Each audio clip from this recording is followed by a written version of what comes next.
Welcome to the Tourism News Wrap. My name is Jason Amu. Coming up, 112th UNWTO Executive Council meeting concludes in Tbilisi.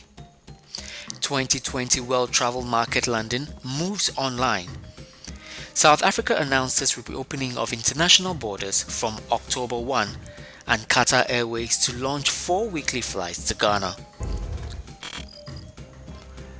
The 112th session of the World Tourism Organization's Executive Council has concluded in Georgian capital Tbilisi. The Executive Council, which was originally scheduled to take place in June this year, had to be postponed as a result of the coronavirus pandemic. The event was the first major international event to be held in person. It assembled 170 delegates from 24 countries. The Prime Minister of Georgia, His Excellency Georgi Gakaria, performed the official opening.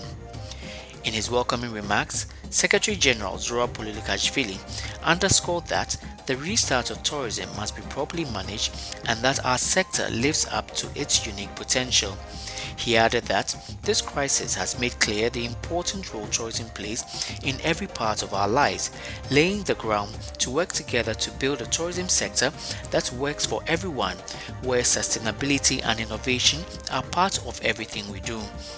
The Executive Council agreed to the Tbilisi Declaration, Actions for Sustainable Recovery of Tourism. The declaration recognizes tourism as one of the worst affected of all sectors by the pandemic and identifies the global standstill as a chance to realign the sector towards a more sustainable and inclusive future. An investment session under the theme, The New Normal, Era of Opportunities for Sustainable Tourism, was held on the sidelines of the session as well as the launch of UNWTO's Tourism Recovery Tracker. South Africa's President Cyril Ramaphosa has announced that the country will reopen its borders to international passenger air traffic from October 1. In his latest broadcast to the nation on Wednesday, August 16, the head of state said South Africa is ready to move to the next stage in its management of the coronavirus pandemic. With a move to Alert Level 1, we will gradually and cautiously ease restrictions on international travel, he said. We will gradually and cautiously ease restrictions on international travel. We will be allowing travel into and out of South Africa for business, leisure, and other travel with effect from the 1st of October 2020. This is subject to various containment and mitigation measures. Travel may be restricted to and from certain countries that have high infection rates.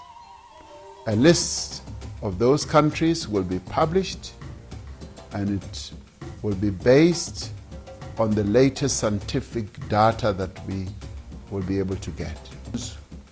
One of the land border posts that have remained operational during the lockdown, or one of the 3 main airports, King Shaka International, OR Tambo International, and Cape Town International airports. On arrival, travelers will need to present a negative COVID-19 test results not older than 72 hours from the time of departure, from whence they will have come from. Where a traveler has not done a COVID-19 test prior to departure, they will be required to remain in mandatory quarantine at their own cost. All travelers will be screened on arrival, and those presenting or exhibiting symptoms will be required to remain in quarantine until a repeat COVID-19 test is conducted.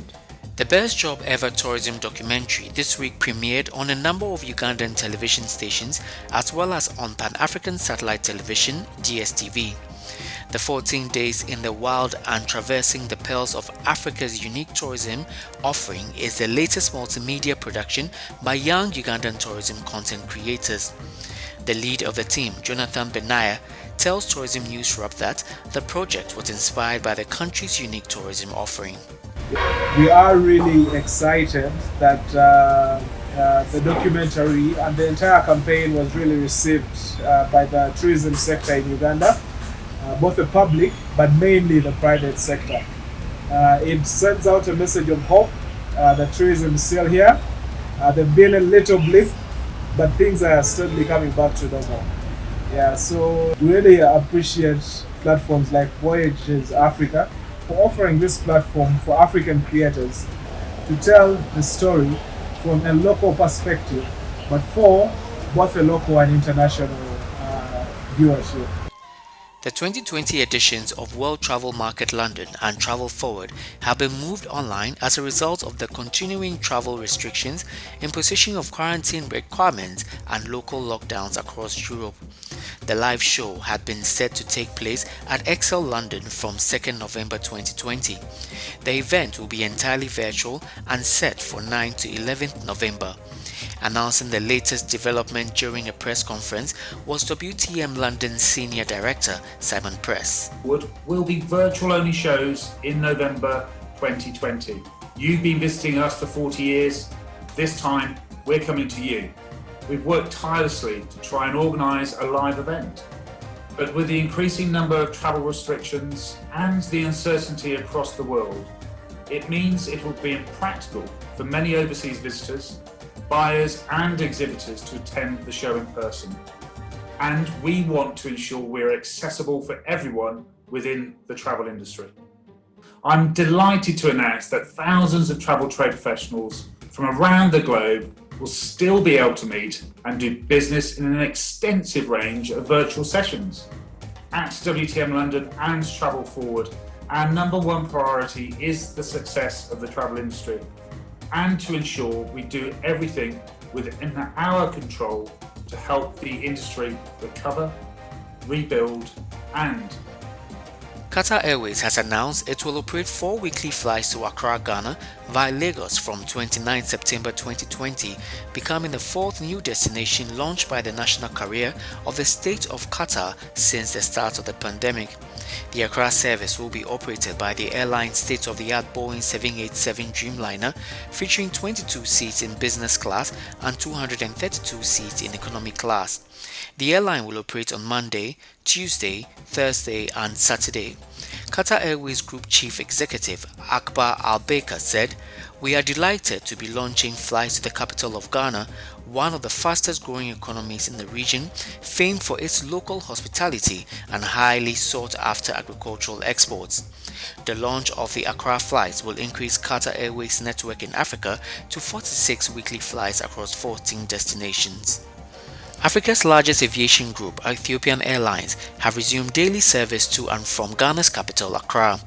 The airline, since the reopening of Ghana's borders, started with 4 times a week schedule to Accra. The area manager of Ethiopian Airlines for Ghana, Liberia and Sierra Leone, Yemisrach Ali Mayehu, explains. Reopening, everything was going smooth. The test results were coming on time. Everything from the arrival till the baggage clearance was everything smooth at the immigration end. So we're very happy about the operation. We're now doing daily flights 7 times a week. So we're happy to be back. Though we were never away from the skies of the Ghana, we've been doing lots of repatriation flights, cargo, as well as we've been bringing like the necessary COVID materials like the PPEs, the test equipments. So we're happy to be back again. The 3rd edition of Pan-African Showcase Africa Tourism Leadership Forum (ATLF) is set to come off in Kigali, Rwanda next month. The event had to be postponed from the initial July 2020 to 19 to 21st October 2020 as a result of the coronavirus pandemic. ATLF is a Pan-African dialogue platform. It brings together key stakeholders of Africa's travel, tourism, hospitality and aviation sectors to network, share insights and devise strategies for intra-Africa travel and tourism growth across the continent whilst enhancing the brand equity of African destinations. There's more news on www.voyageafrique.com and all our social media platforms. My name is Jason Amu.